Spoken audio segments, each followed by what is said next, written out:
Jones here for All That Cricket. I've got Henry Cowen with me here, the web editor of All That Cricket. At the end of the Super League, well, end of the regular season in any case, there's been 15 games, 15,000 people have came through the gates. There's been 10 innings where they've had more than 140 runs scored by the side batting first. I think all in all, it's been a very successful tournament, which has exceeded expectations as far as where the ECB set them at the start of the season. But now we're at finals day. This Sunday out at Essex, only 3 teams will be left to slug it out. But before talking about those teams that have made it to the second stage, let's just go back, Henry, and talk about those who haven't. First of all, the Yorkshire Diamonds, probably the most underwhelming of the 3 sides. They were the first one eliminated after losing their first 3 games, and really it was a matter of getting into positions where they could assert themselves in the game but never really kicking on. Yeah, it was a real disappointment. I mean, I tipped the Diamonds to win the whole thing, so a little bit of egg on my face. I mean, they've got a lot of very good players. They're coming off the back of the County Championship win themselves at the end of last season, so county-wise you thought they'd be well stocked as well, but it didn't happen. They didn't score enough runs. As you say, they got into good positions and couldn't convert it. Yeah, and they had Lauren Winfield, who was their skipper, who had such a fantastic international season for England, a breakout season you could say, and got a couple of starts and didn't really kick on. International players, the Australian pairing of Beth Mooney and Alex Blackwell, you see, it was so much about how international players came out, because really they only had about 5 days of prep beforehand, and really that might have shown. I think that's very true. A lot of the teams who have had success, who we'll go on to talk about, their overseas players were with the club for perhaps a longer time than Blackwell and Mooney and Ishmael at Yorkshire. But I think you kind of live and die actually by the strength of your county players, and for whatever reason at Yorkshire it didn't happen this time round. I mean, I'm sure next year they'll be keen to come back strongly from that. Yeah, it really showed how much they cared about it too. Lauren Winfield, after the game they lost down at the Rose Bowl, was like, very upset. It was clearly they were frustrated by what had happened, so it showed there was really buy-in from the players from the get-go. And they threw away a game out here against Surrey as well. Really, they should have won that game. Yeah, they started so well. I mean, they were 74 for none after 10 or something. Both Lauren and Holly Armitage going particularly well, and with their attack, with Brunt, with Ishmael, with Gunn, with Hazel, with Katie Levick, who's a real standout county player, you thought they'd do it, but they got tammied. They did indeed. Okay, well, we'll get to Surrey and Tammy Beaumont, but first we'll come through Lancashire. We'll cross the Pennines. Now, they were the second team eliminated. They were eliminated when they lost to Surrey last week out at where were we? Guildford. We're at Guildford. But really for them, they only made over 100 3 times. They only made serious runs on 1 occasion, and they were probably the straggler of the comp, especially with their international West Indian players, the couple of them they have in Hayley Matthews and Deandra Dotton not really firing a shot. Yeah, I mean, they were a real surprise. What's interesting about Lancashire Thunder is that they beat Loughborough Lightning once in a warm-up and in the group. So they've beaten Loughborough Lightning twice. Loughborough, who are many people's favourites and who, of course, could still go on to win it. So they can do it on their day, Lancashire Thunder. They've got some very good players, but maybe a few too many hit-and-miss players, and a few too players for whom it hasn't come off in the tournament. The West Indian girls, Danny White hasn't got many runs. So perhaps just one where it hasn't clicked. Got my hand in front of my face, so I'm looking right to the sun, Henry. The other international element to this was that they were missing Sarah Taylor, who of course was England's long-standing star keeper batsman, a former ICC International Player of the Year. Not having Sarah proved to be pivotal at the top of the order. Yeah, I mean, any team's going to miss someone as good as Sarah Taylor, and it demonstrates how well really the tournament was planned out, because every team had their real stars. Unfortunately for Sarah and for Lancashire, she couldn't play, and they missed her, obviously. Amy Satterthwaite stepped up as skipper, I thought, but she admitted that the international players they had probably needed to contribute a little bit more. So if you lose a player like Sarah Taylor, it's going to be very hard to come back from. Yeah, you talked about stars and missing players. There's no bigger player in world women's cricket than Meg Lanning, and the Surrey Stars, well, she only pulled out a week before the tournament, and well, maybe a week and a half before the tournament through injury to her shoulder, and they never looked like recovering. They never looked like being able to replace her at the top of the order, and the consistency was what showed with them. They got off to a bad start, recovered it somewhat, got to level pegging with 2 and 2, but weren't able to pull it off in that 5th fixture, which I thought was a fitting end, really, given how inconsistent they were. Yeah, I don't think in the end that they were one of the best 3 teams in the tournament, and I think that's fair. Inconsistency is probably the right point, because they had a lot of young county players in the team, and a big part of the team because of the lack of Lanning. So in a way, while it didn't come off for them, I think they'll have learnt more. Bryony Smith, who was amazing here against Catherine Brunt, Cordelia Griffith had a massive chance at number 3. Sophia Dunkley came in towards the end. They'll have learnt a lot, so they haven't progressed, but they showed little moments here and there as a team. They were very reliant on Nat Siver and Tammy Beaumont, but next year, if they're all still there as a group of players, I wouldn't write them off. Yeah, so Beaumont made a couple of very useful 40s in winning sides.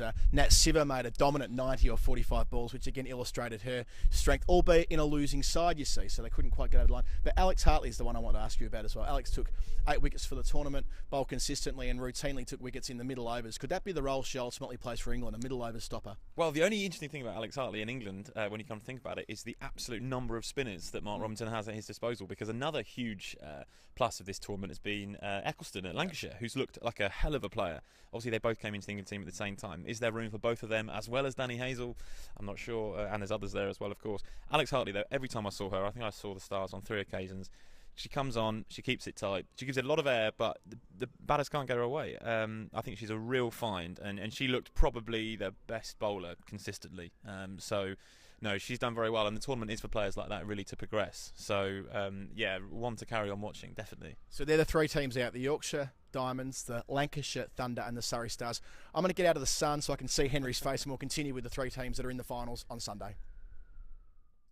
All right, we're back again. We're out of the sun. It's nice and cosy now, so we don't get any reflection on each other. Adam Collins and Henry Cowen, the 3 sides who made it through. We're going to have the elimination final or the semi-final or whatever you want to call it at 11 o'clock to kick off proceedings at the Chelmsford Cricket Ground on Sunday morning. It's going to be played between the Loughborough Lightning and the Western Storm. Now, my fancy is the Loughborough Lightning have somewhat flown under the radar in this tournament. I don't think they've got as bigger names, notwithstanding Elise Perry, as the other clubs, and I think they've done quite well out of that. Yeah, absolutely. I mean, a lot of people actually did tip them.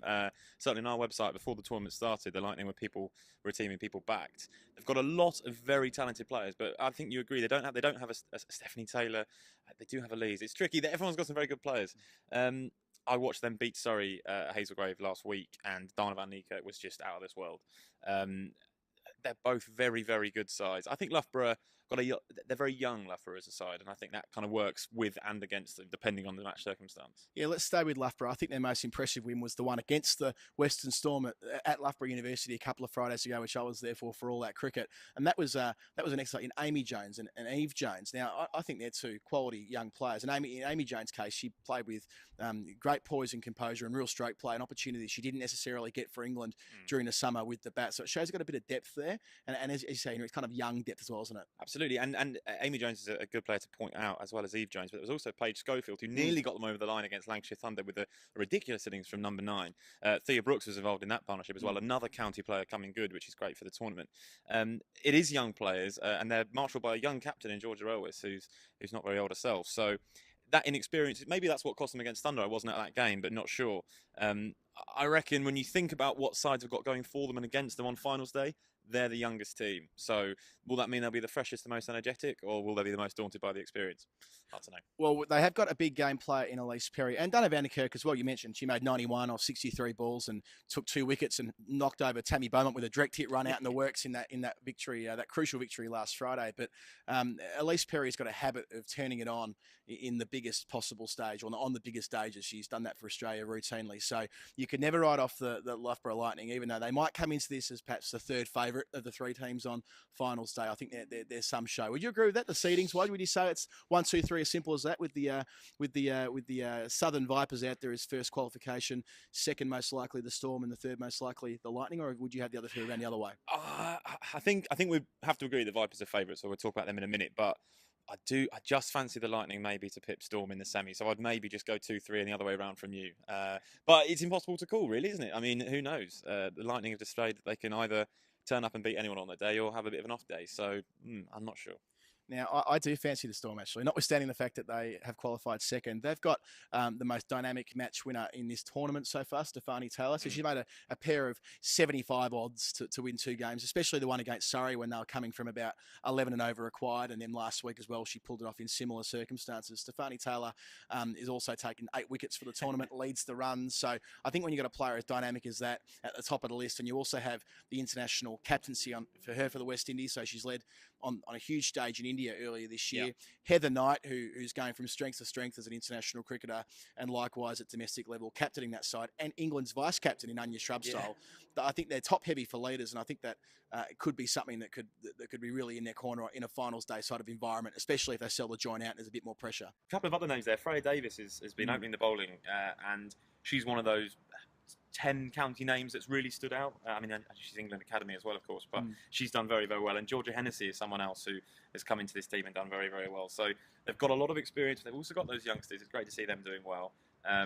Maybe if you and I just stick with me back in Lightning and you back in Storm, it'll add a bit of tension to things. So it'll work pretty well. I think what we're both trying to say is we don't think the Vipers will get over the line. And that's irrational of itself. The Vipers have got, of course, Charlotte Edwards skippering, although she's only really had one hit or one meaningful hit and only 3 bats in the tournament.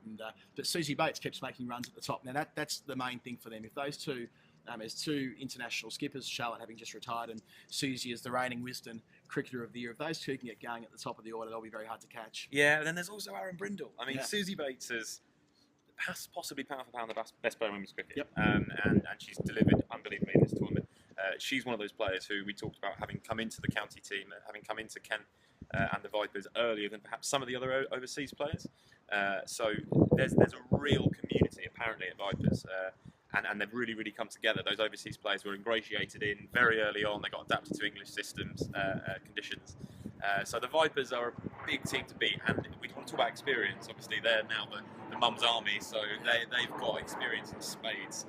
At the other end of the spectrum, of course, is Lindsay Smith. Well, we'll get to Lindsay Smith, but more experience. Sarah McGlashan, who in the WBBL, which we covered extensively over the winter, she was the player who single-handedly dragged the Sydney Sixers into the final. And then you got Lydia Greenway, who goes a little bit under the radar as well. She was playing for England 5 minutes ago. Yeah. And as I said, kind of went on to his Brindle. Those girls can all do it and have done it time and time again. And in terms of cool heads, knowing exactly what to do under pressure, knowing when your scoring zones are, or knowing where you want to bowl to somebody, in the case of Aaron Brindle sometimes, they know what they want to do. And that's a real, real skill, especially in the potential heat of a finals day environment when people are nervous and you've got youngsters looking to impress. Southern Vipers could be the shortest money, obviously having won the league form of the bid. Well, a hell of a story, Lindsay Smith. Came into this tournament as a substitute player, wasn't meant to play, didn't even have a name. I think it was a name on the back of her shirt when she played her first game and took wickets against Yorkshire. Ended up topping the league, took 8 wickets at 8 at a strike rate of 10. And an economy rate of about 4.5 and over. Where is she came from, first of all, Henry, and second of all, are we going to see her on an England tour over the winter the way she's going at the moment? Well, I mean, she'll have to join a long list of spinners, won't she, as we said, but she's a real success story of the tournament, and that's exactly what you want. This tournament is to get young people watching domestic cricket, but it's also to bridge that gap between domestic and international cricket. And someone like Lindsay Smith coming to the fore, that's exactly what the organisers would have wanted. And hats off to her, hats off to the Vipers, and hats off to the ECB for getting that one right in terms of the tournament as a whole. She's got some great players out as well. I mean, Van Niekerk and Devine in their last game. If she wins with the Vipers, what an absolute story that's been. I mean, it's the making of a player, and how special for a tournament to do that. Yeah, absolutely. It's been one of the great things about the WBBL and the KSL has emerged from young talent, young stars, which we're certainly going to see plenty of in the future. Henry, it's been enjoyable doing this with you through the course of the tournament. We'll, of course, be back on finals day from Chelmsford. Get down there and have a look. I believe it's not going to cost much to get in. Do you know how much?